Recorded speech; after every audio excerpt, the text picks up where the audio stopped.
Бізге тіктөрт бұрышты призма берілген. Қарайтын болсақ, бұл фигурамыз бірнеше текшелерден құралған болып тұр. Міне бірнеше кішкентай бірдей өлшемдегі текшелерден құралған екен. Осы фигураның көлемін табу қажетпіз. Бұны қалай жасасақ болады? Біз қазір мына бір текшенің көлемін тауып алып, одан кейін жалпы көлемді тапсақ болады. Қанекей, осылай жасап көрейік. Алдымен мына текшені бөліп салып алайын.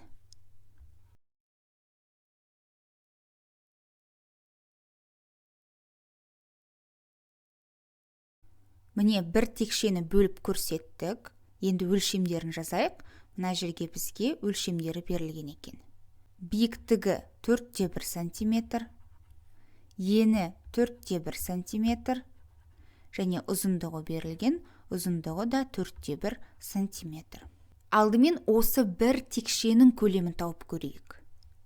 Көлем, яғни В тең. Көлемді табу үшін біз ұзындығын, енін, биіктігін көбейту қажетпіз.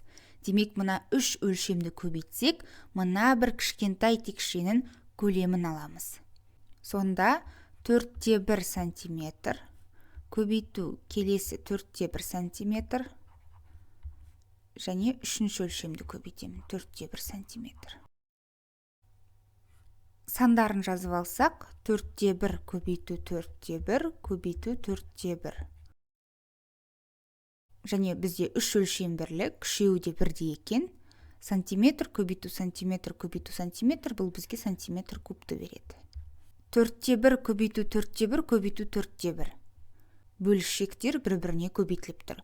Бөлшек пен бөлшекті көбейткенде бөлімдеріне, алымдарына көбейту қажетпіз. Сонда 1 көбейту 1 көбейту 1, бұл 1-ді береді. 4 көбейту 4 көбейту 4, бұл 64-ті береді. Демек 64-тен 1 сантиметр куб. Біз бір кішкентай текшенің көлемін таптық.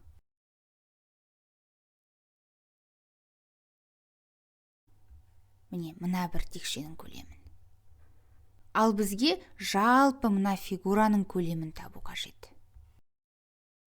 Бізде мына текшенің көлемі белгілі. Қарасақ, қалған текшелер дәл осыған ұқсас, яғни формасы, өлшемі ұқсайды.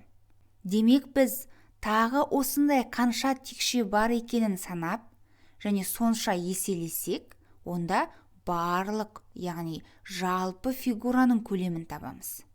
Ол үшін бізде неше текше бар екенін санайық. 1 текше, 2, 3, 4-ші текше, 5, 6, 7, 8 текше. Бұл үсті жақта орналасқан текшелер. Қарасақ, дәл осындай асты жақта текшелер орналасқан. Үстіде 8 текше орналасса, демек астыда 8 текше орналасқан. 8 қосу 8, 16 текше. Демек, жалпы көлем тең.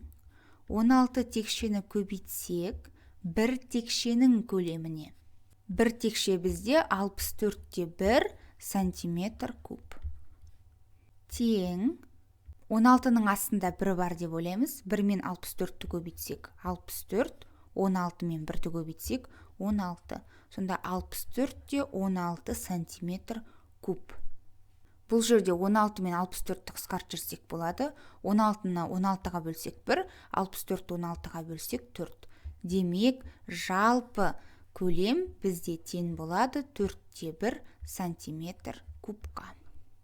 Осымен біз жалпы фигураның көлемін таптық. Бұл фигураның көлемін табудың тағы бір жолы бар. Қанекей, соны қарастырып көрейік.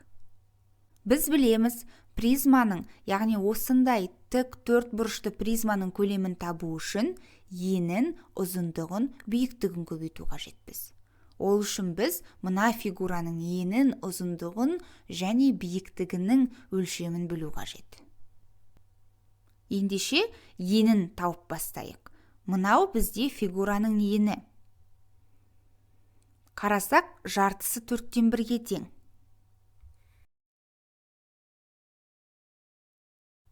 Төрттен 1-ден бізде екеу тұр.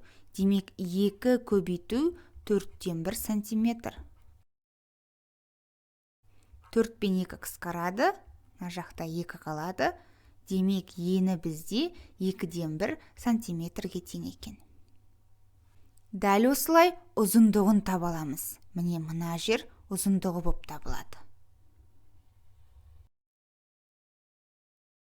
Ұзындығында да 1, 2, 3, 4 текше тұр. Ал бір текшенің ұзындығы 4-тен 1 сантиметр. Бізде 4 текше тұр. Демек 4-ке көбейтемін. Бұл тең болады. 4 пен 4 қысқаратта 1-ді береді. 1 сантиметр. Соңғы қалған текшенің биіктігі. Міне, мына жер биіктігі. Биіктігін табу үшін қарасақ, мына жартысы 4-тен 1-ге тең болып тұр. Демек, биіктік 2 текшені құрайды. Біреуі 4-тен 1 болса, оны 2 еселесем, биіктік шығады. Сонда 4-тен 1 сантиметрді 2 еселейін. 4 пен 2 қысқаратта, мына жақта 2 қалады, сонда 2-ден 1 сантиметр. Сонымен тік төртбұрышты призманың көлемін табу үшін оның биіктігін H деп белгілейін. Көбейту керек, ұзындыққа, ұзындығын A дейін. Көбейту керек, еніне, енін B деп белгілейік. Бұл тең болады. Орындарына қойсақ, биіктік бізде 2-ден 1 сантиметрге тең, көбейтіледі. Ұзындық бізде 1 сантиметрге тең, көбейтіледі. Және ені бізде 2-ден 1 сантиметрге тең. Осыны есептеп жіберейік. Сан мәндерін есептесек, 2-ден 1 көбейту 1 көбейту 2-ден 1 сантиметр, сантиметр, сантиметр, 3 сантиметр көбейтіліп тұр, бұл сантиметр кубты береді. Тең болады. 2-ден 1-ді 1-ге көбейтсем, 2-ден 1-дің өзі, бөлшекті бөлшекке көбейткенде бөлімдері көбейтіледі және алымдары көбейтіледі. Сонда 4-тен 1 сантиметр куб шығады. Сонымен біз 2 түрлі жолмен тік төртбұрышты призманың көлемін тауып көрсеттік.